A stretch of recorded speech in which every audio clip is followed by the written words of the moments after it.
तर नाशिकमधील नामांकित कंपनीमध्ये महिला अत्याचाराच्या प्रकरणामध्ये त्याची गंभीरता लक्षात घेऊन पोलिसांनी गोपनीय कारवाई केली आहे। महिला वरिष्ठ अधिकारी वेशांतर करून कंपनीमध्ये आल्या।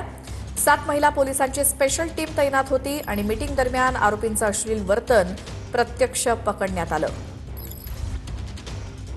नाशिक शहरात एका नामांकित मल्टीनॅशनल आयटी कंपनीत महिला कर्मचाऱ्यांचं लैंगिक शोषण आणि धर्मांतराच्या प्रयत्नाचा धक्कादायक प्रकार उघडकीस आलाय। महिला अधिकाऱ्यांच्या मदतीनं हा धक्कादायक प्रकार उघडकीस आलाय। नाशिक पोलिसांनी या प्रकरणात गोपनीयता पाळली आहे। संशयित आरोपी मीटिंगच्या नावाखाली महिलांचं लैंगिक शोषण करायचा असा आरोप आहे। महिला वरिष्ठ पोलीस अधिकारी 7 महिला कर्मचारी यांच्या पथकानं कंपनीत वेशांतर करून प्रवेश केला। मीटिंग दरम्यान आरोपींचं अश्लील वर्तन प्रत्यक्षात पकडण्यात आलं। शिताफीनं कारवाई करत आरोपींना बेड्या ठोकल्या। 40हून अधिक सीसीटीव्ही फुटेजेसची तपासणी तर ठोस पुरावे जमा करण्यात आले। डिजिटल आणि प्रत्यक्ष पुराव्यांच्या आधारे मोठी कारवाई यशस्वी। नाशिक पोलिसांच्या धाडसी आणि अचूक ऑपरेशनमुळे प्रकरणाचा भांडाफोड।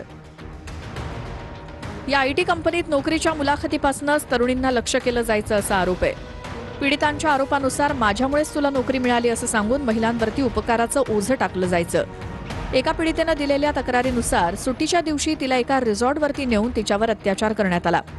तर एका तरुण पुरुष कर्मचाऱ्याला देखील धर्मांतरासाठी भाग पाडण्यात आल्याचं उघड झालंय।